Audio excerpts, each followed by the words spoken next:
welcome to Prudent News. First a look at the headlines. Prudent special report on acquittal of 3 accused in Samir Mapari murder case and failure of prosecution. Court raises questions on the body found, the DNA factor and the whereabouts of Samir Mapari.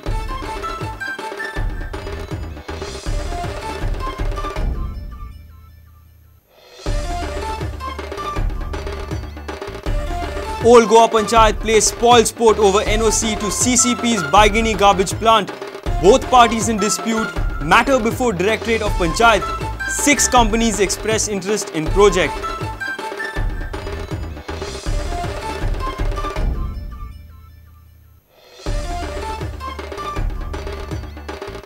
Scarlet murder case would have brought many heavyweights to books.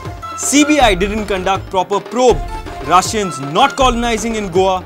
Russians counsel Vikram Verma hits out in counterpoint.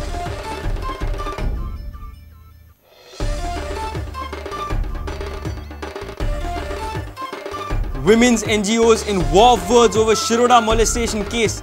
Tara Kerkar lashes at Auda, says Auda misguiding. Chief Minister Parrikar failed as Home Minister, charges Tara.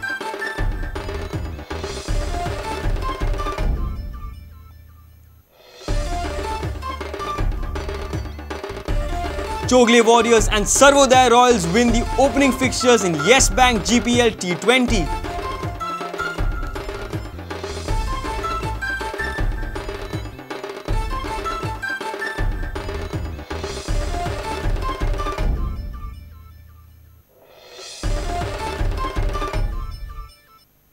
Now the news in detail. One of the major reasons for acquittal of all 3 accused in the Samir Mapari case was that the prosecution failed to establish identity of found body as deceased Samir Mapari's. All 3 accused were acquitted by the trial court due to failure of prosecution to prove the case. Added to it, no DNA profile of body could be generated. Now the judgment raises a very serious question that if the body was not Samir Mapari's body, then whose body was it and what happened to Samir Mapari? Prudent special report. The trial court dealing with Samir Mapari case explored all the possibilities to establish the found body as of body of Samir Mapari on many parameters. The judgment says that on 8th August 2007, a very decomposed body was found from Zuari River at Shiroda and was sent to GMC for post-mortem. Police asked Samir Mapari's family to identify the body as they had filed a missing complaint in Kursade police station just 3 days back. Samir's mother along with other family members came to GMC and identified the body as of Samir Mapari's body.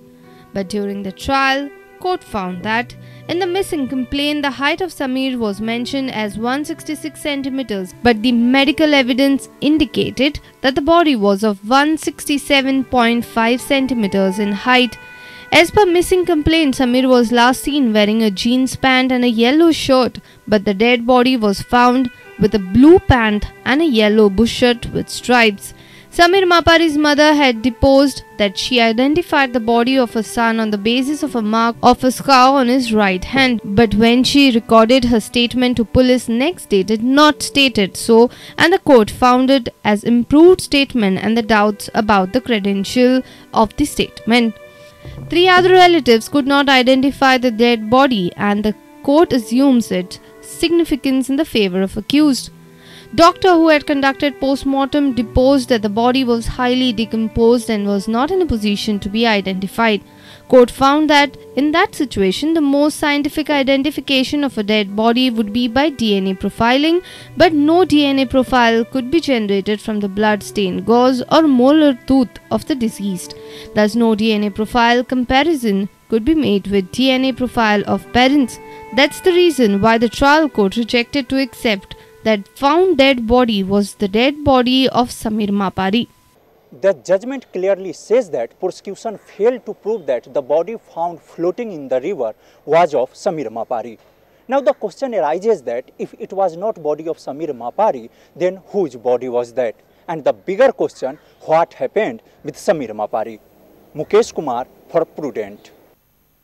CCP is moving ahead with its ambitious Baigini garbage treatment plant despite roadblock by the Old Goa Panchayat in issuing NOC for the retaining wall of the proposed plant.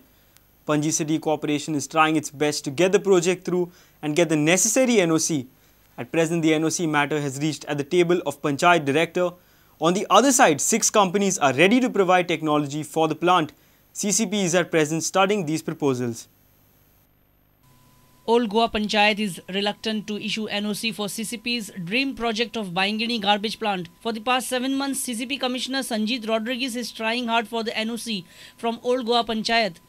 Commissioner has earlier applied for the NOC at Old Goa Panchayat. Panchayat kept the application in the red tape for almost a month. Later, CCP challenged the Old Goa Panchayat for NOC through Deputy Director of Panchayats. Deputy Director ordered Panchayat to issue the NOC to CCP. Old Goa Panchayat in reply challenged the order before Director of Panchayats. Now all eyes are set on the Monday hearing of the NOC case in the office of Director of Panchayat. On the other side, many companies are willing to provide the technology for the proposed garbage treatment plant. Government has floated tender for the same. 6 companies have responded to the tenders. Government is studying the proposals. Interested companies will have to make a presentation before the government-appointed committee for Baingini project. The committee comprises of government officers, CCP and members of Old Goa Panchayat. A senior reporter from Panji, Laukik Shilkar. Scarlet was 15 years old when she was killed in February 2008. 5 years on, and her mother is still awaiting justice. Counsel for Russian Consulate Advocate Vikram Verma, while speaking to Prudent, revealed that there were powerful people involved in Scarlet Keeling murder case. That's why even the CBI did not conduct a proper probe. He claims that there are only 120 resident Russians in Goa. They are neither colonizing nor are Indians banned from Russian shacks. Verma was speaking in our weekly program Counterpoint. I see that energy of the CBI being continuously diluted by political forces, both in small cases and in large cases. But wherever there's involvement of powerful people, right, the CBI's conduct has not been. Again, you are saying that in this case, since some powerful people are involved in this, they have toned it down to a lesser degree of crime. To my mind, it is very clear that there are powerful people involved. If there were no powerful people involved, then glaring evidence would have been treated as evidence at the first stage. Now, the statistics show that there are about 120 odd Russians who have settled down. No, we are talking about shacks where Indians are banned from entering into it. But I was informed that there were some tourists who had come from Karnataka, right? And they were misbehaving with some of the girls in the restaurant. So based on that, the owner of the restaurant had politely asked them to move on. But it was not a blanket ban on all Indians. Right? But our criminal justice system depends upon the police. They are the first point of contact in the crime. And a failure at that end, or corruption at that end, or a lack of probity results in the failure of the entire criminal justice system. Bureau Report, Prudent. It's time for a short break. Stay tuned.